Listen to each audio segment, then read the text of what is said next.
Alabama 41, Georgia 24. These two teams played last year, and they played last night, and really all that changed is the venue because the final score is the exact same.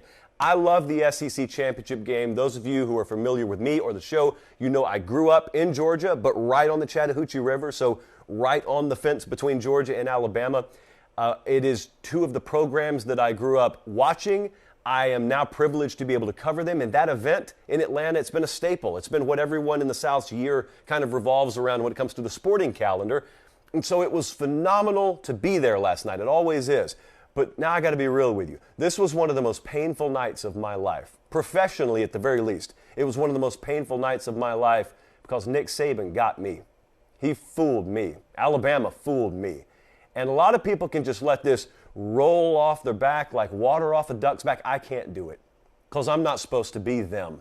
A lot of hashtag the casuals, they picked Georgia to win. Some of them picked Georgia to cover, and they kind of said it nonchalantly. Bama doesn't have it this year, yada, yada, yada. And that's okay. That's all well and good. The casuals screw up all the time. But I was right there with them. Alabama, Nick Saban turned me into a casual last night. And I'm not happy with it, but I'm here to punish myself. So I brought a visual aid. It looks a little something like this because it can't be tolerated. And so I'm just going to hold this up for a second because this is what I deserve. This is my shame. I had Jesse look for string around the office because I wanted to tie this around my neck because this is what happens when you say stupid things. You play stupid games, you get stupid prizes. And this is what happens when you doubt Nick Saban and Alabama. So I am sorry. I am sorry, Nick Saban. I am sorry, Alabama. And I hope to never have to use that prop again. What happened last night?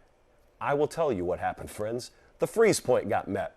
You know the freeze point. We've talked about it for years on this show, from back in our independent days and now to present day. Most recently, you would have heard me refer to the freeze point with, Michigan versus Ohio State.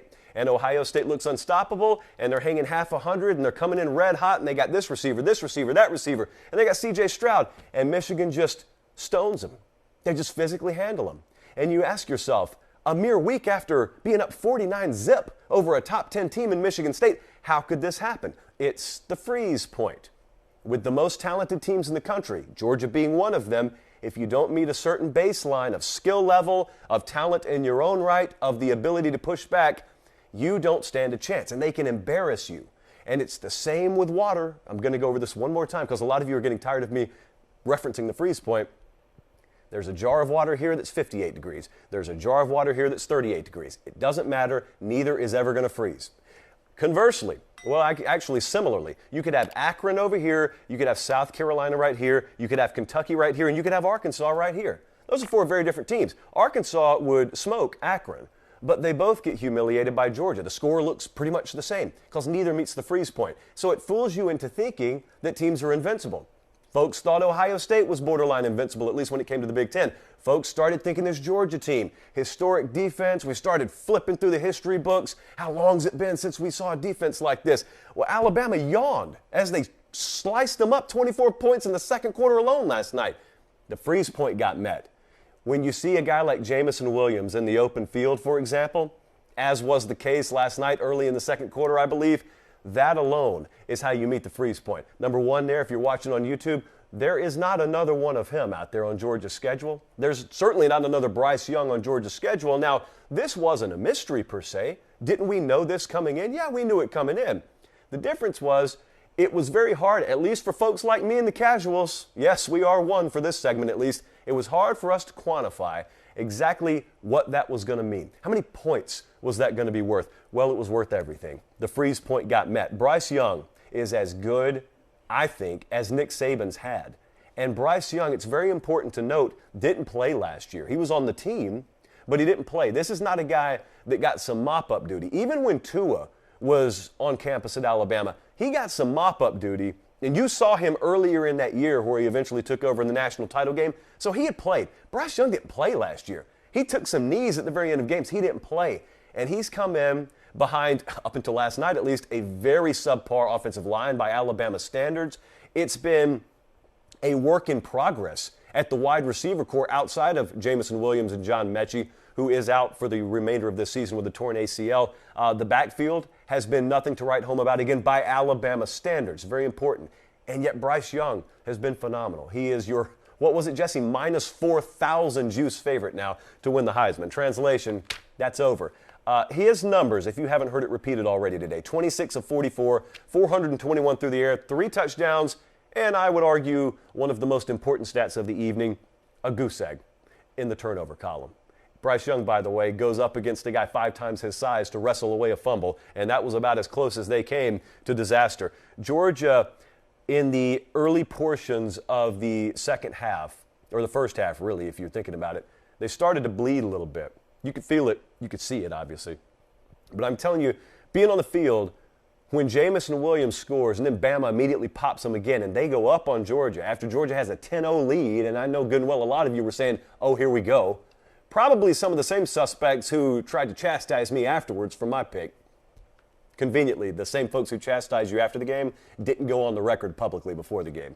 But that's the way it is, I understand. If you want to have a show with your name on it, you got to tote it every now and then. So we're toting the L here. So is Georgia. Why is Georgia toting the L? Well, about the time that second quarter flurry happened for Alabama and Georgia started to bleed a little bit, the dynamic, at least in the venue, changed so much. Body language changed. I'm sure the feel at home changed if you were watching the broadcast. And it was just a collective, it's the sign. Every time you see that blood for the first time, it's a sign. It's a sign that someone landed one on you. And in this case, someone landed one on that someone that maybe you didn't think was possible. And look at that. They are bleeding just like everyone else does. And it's continuing to pour and pour and pour, and there really wasn't an answer. Now, I'll give Georgia's defense credit. They did somewhat stymie them in the third and fourth quarter, but that was kind of correlated with John Mechie going out. And it was also Alabama's best attempt possible to run some clock. Alabama's best friend to bleeding the clock last night was Georgia having the ball. But it didn't end up costing them. It was just kind of funny to watch. But when Georgia started to bleed, that was the game changer. Because that was the time, as we talked about for a couple of weeks leading up to this game, where the dynamic for Georgia's offense shifted. You probably heard me say it a dozen times, but we did nail this aspect. When we talked about what would happen if Bama won, what was going to happen is Bama put Georgia in a position, whether it be on the scoreboard or just individual series by series, 2nd and 7, 3rd and 6 kind of deals, where Georgia no longer got to throw the ball out of luxury. They had to throw the ball out of necessity. And last night, Stetson Bennett, for the first time all year, had to throw the ball out of necessity. And what happened? What happened was, and I'm not putting all this on Stetson Bennett, please don't mistake me, but what happened was Stetson Bennett got in plus territory, turned the ball over. Got in plus territory again, turnover on downs, threw a pick 6. That is Stetson Bennett, and that is the Georgia passing game when the freeze point is met and when you're having to throw the ball out of necessity instead of luxury. There was a lot made, and I thought erroneously so, coming into this game about Stetson Bennett and Bryce Young, and if you were to do the blind resume comparison of passing percentages and efficiency. And there was a lot of insinuation out there that there's not really all that much difference between these quarterbacks. There is a Grand Canyon's difference between those quarterbacks. You want to know who else had to throw out of necessity? Bryce Young. Kirby Smart was so honest in his post-game press conference. He said, we never even practiced the run most of the week.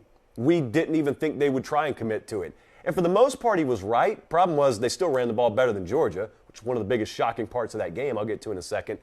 Bryce Young showed you what a superstar, what a Heisman caliber quarterback does when you have to throw out of necessity. Now, I want to back up again because it sounds like I'm trying to dunk on Stetson Bennett. I'm not. I'm not at all. Stetson Bennett is everything he's capable of being. Stetson Bennett's not capable of being what a lot of people hope he can be. And so I was talking to Dane, our camera guy, last night, and we were talking about it post-game. He said, man, I bet a lot of people are going to be hating on Stetson Bennett. And I said, you're right. They are. It's a shame they are because all a guy can give you is what he can give you.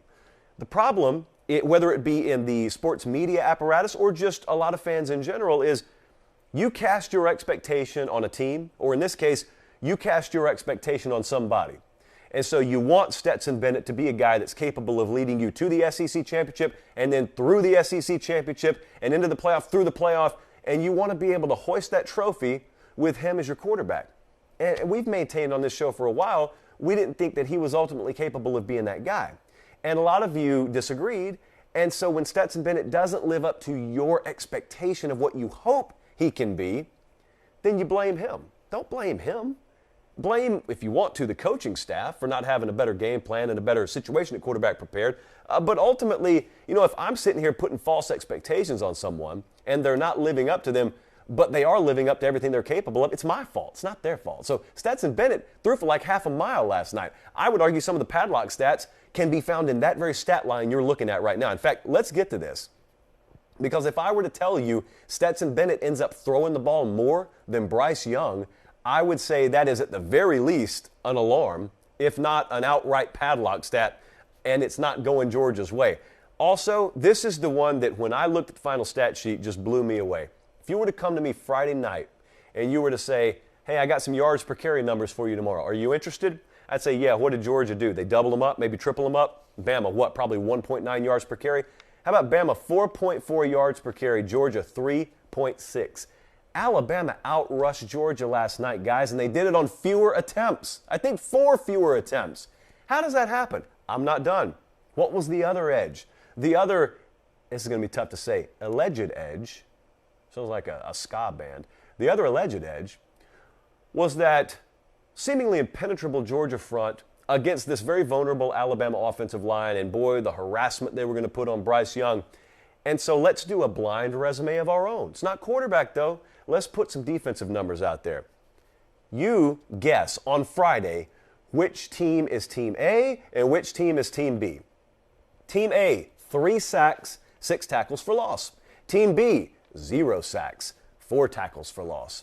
Alabama puts 3 on the board in the sack column. They put half a dozen tackles for loss on the board. Georgia does not sack Bryce Young. And it's not because they didn't get penetration. It's because Bryce Young wasn't there once they got to where they thought he was going to be. Escapability, the ability to make plays on the run. Ironically, the same reasons Stetson Bennett is playing over JT Daniels, if we're being real, those were the same traits that separated Bryce Young last night and gave Alabama the ability to do what they did on the scoreboard. You got to give a ton of credit to Bama's offensive line. Nick Saban, I know that he's not one to just be effusive in praise, but he was as effusive as he's going to be in praising that offensive line. Here's what I think he saw. Here's what I think you saw last night. There's a difference in a group of people who just aren't capable of doing something and a group of people who are capable but have just flat out underachieved. And I'm not just talking about players when it comes to Bama's offensive line. Let me be very clear about that. I think that group last night finally got a lot closer to achieving to the level they've been capable of really all year. They've had revolving doors at a couple of these positions. They are on their 3rd center of the year, and it's a guy that no one ever thought would give more than adequate depth in Tuscaloosa. And Seth McLaughlin, I mean, I give him a ton of credit, man. You didn't hear his name called last night, and that is one of the best signs. You didn't really hear Alabama's offensive line talked about a lot last night at all. That's a great sign. But it just looked to me as the game started to get into its groove that the state that Alabama was put in offensively with the injury to Robinson, and what a warrior he was, by the way, for playing at the level he did or playing at all, but knowing they were not going to be able to lean on the run game and knowing they just had to fully commit to throwing the ball to the degree they did last night, I think it ended up helping them, which is just not something you normally say. Think about what I said to be clear there. Being one-dimensional or thinking they were going to have to be one-dimensional helped Alabama. But when you got a guy like Bryce Young at quarterback and you do have the receiver talent like Alabama has, one of your opponent's worst fears is that you're just going to come in and say, whatever, we're throwing this passing game against the wall and we're going to see what sticks. And they did. And what was it, the 34 of 41 points stuck offensively? What a night. This was Georgia's shot. I talked about how big this game was going to be. Georgia was favored. They were favored for a reason. They had been the better team. In fact, most of my premise for picking Georgia was, if I'm going to be wrong here, I'm going to make Bama do something they haven't been able to do this year instead of being wrong because Georgia did do what they've been doing all year. Well, Georgia failed to do what they've been doing all year because Bama did something that they haven't done all year. But this was a violent swing. I think you're seeing it. If you're a Georgia Bulldog fan, if you're perusing the message boards, I can assure you when you crank up talk radio tomorrow, up and down I-75, you will hear it.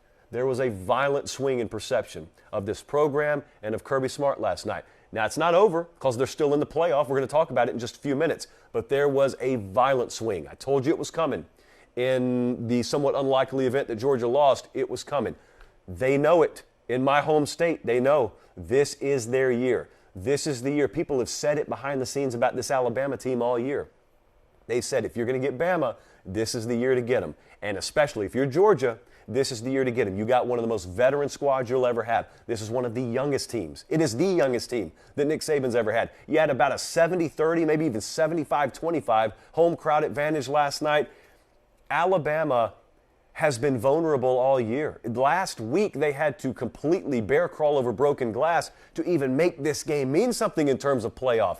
And they've been vulnerable on the back end of the defense. They've been vulnerable on the right side of the offensive line. And yet, there you were last night with the opportunity, and they took it from you. And they beat you soundly. Like I said, same score as last year in Tuscaloosa. The only thing that changes really is the venue. So obviously, we've got a lot more to talk about when it comes to both of these teams. They're still alive. We go into the playoff now. This is not something that just wears off over 24 or 48 hours, though, for Georgia. You got a whole different set of cards that you can draw from with Alabama. But with Georgia, I don't know how the locker room is affected. I can assure you the fan base has a lot of the same fears that were in the back of their mind creep into the forefront now. And it is, this is our team. This is our year. We just got beat. So one of our goals is out the window. Now, I mean, what if we don't beat Michigan? Or if we do get back to the title game and it's Alabama there, what are we going to do? Like, what different, what changeup, what slider, what curveball do we have to throw? I don't know that you do have one. But that's why they play the games.